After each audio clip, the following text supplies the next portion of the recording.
just read you one paragraph, one sentence even, from the Sunday Times yesterday, who have been working with Channel 4's Dispatches programme on an investigation into what they call the Duchy Files.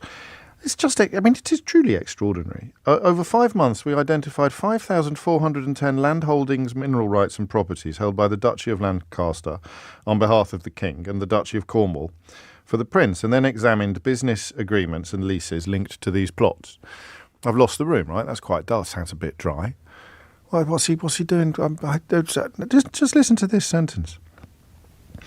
These contracts show the duchies generate profits by charging the army, the navy, hospitals, the prison service, schools and councils for the right to use lands, rivers and seashores seized for the duchies in medieval times.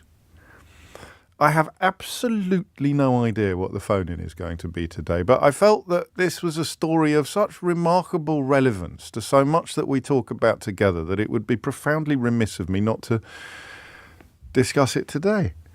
These contracts show the duchies generate profits by charging the army, the navy, hospitals, the prison service, schools and councils for the right to use lands, rivers and seashores seized for the duchies in medieval times. The Duchy of Lancaster raised, wait for it, £27.4 million for the King last year alone, while the Duchy of Cornwall raised a cool 23.6 for his oldest son, and this allows them to pay for their private homes, their personal income and their staff. The annual declaration includes only very, very basic details of assets and activities in annual. Hello and welcome back to Royal Sussex Squad. Today we are diving into yet another bombshell revelation that exposes the absurdity and greed within the British monarchy. While the UK grapples with a cost of living crisis, rising NHS struggles, and overstretched public services, King Charles and Prince William are raking in millions from lands they didn't earn, land seized in medieval times.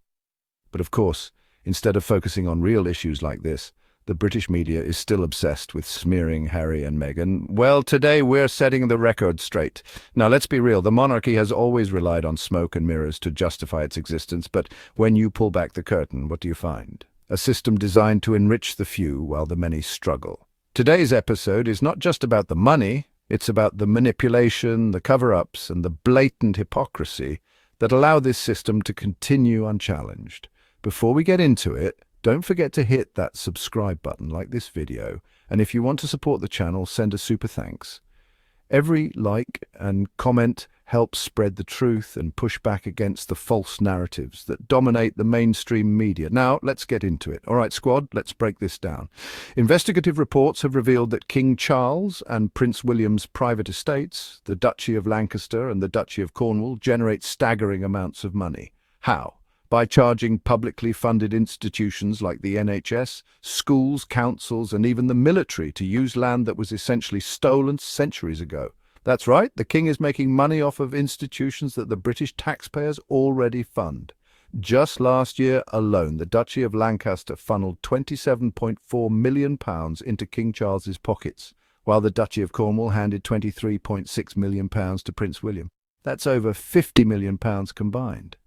All while everyday Brits struggle to afford heating, food and healthcare. And let's not forget, these aren't businesses they built. This is inherited wealth from a system designed to benefit the elite at the expense of the people. Now, here's where it gets truly infuriating. Hospitals, the army and even the prison service are being forced to pay rent to the monarchy for land they use. One particularly egregious example, the NHS has to pay fees just to park ambulances on a piece of land owned by the Duchy of Lancaster. That's right, the very institution responsible for saving lives is lining the King's pockets. And we're supposed to believe this is a modern monarchy, but let's take this a step further. How much does the monarchy actually contribute in taxes? Spoiler alert, not as much as you think.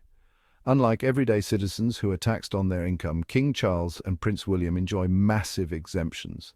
The Duchy of Lancaster and the Duchy of Cornwall are structured in a way that allows them to avoid paying corporation tax. This means they can amass wealth with very little being paid back into the public purse. Compare that to the average Brit, who is being taxed on their wages, their purchases, and even their energy bills. The monarchy, meanwhile, continues to hoard wealth while pretending to be an asset to the country. If this were a private corporation dodging taxes in the same way, there would be outrage. But because it's wrapped up in royal tradition, people are expected to look the other way. And let's talk about the hypocrisy. Every time Harry and Meghan make an honest living, whether it's Netflix, their podcast, or their book deals, the British media goes into overdrive to label them as money-hungry. The tabloids paint Meghan as some sort of gold digger, all while conveniently ignoring the actual grifters sitting in palaces, profiting off public institutions. The double standards are laughable. Even worse, the media has been complicit in burying these financial truths. Instead of investigating the monarchy's questionable revenue streams, they focus on trivial gossip. The headlines are full of Meghan's outfit choices, the couple's parenting style, or baseless rumors, while real financial scandals go unnoticed.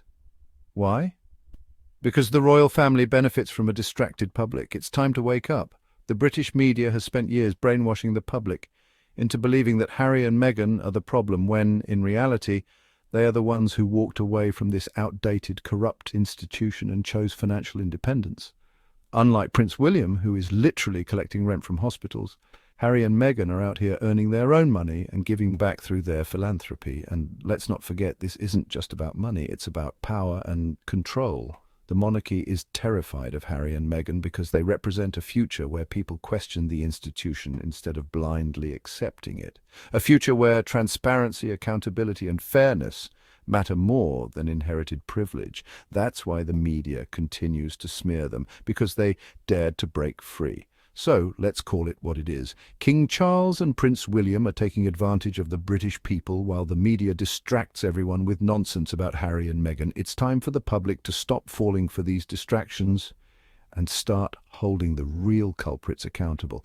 If you agree, make sure you hit that like button, subscribe to Royal Sussex Squad, and drop a comment below. Let's make sure these discussions are heard far and wide. Because the more people know the truth, the harder it is for the media to keep pushing their false narratives. And if you want to support independent voices calling out this hypocrisy, consider sending a super thanks. Your support helps keep this channel going so we can continue exposing the truth and challenging the mainstream lies. Until next time, squad, stay informed, stay empowered, and most importantly, stay Team Sussex. Keep questioning, keep speaking up, and I'll see you in the next one.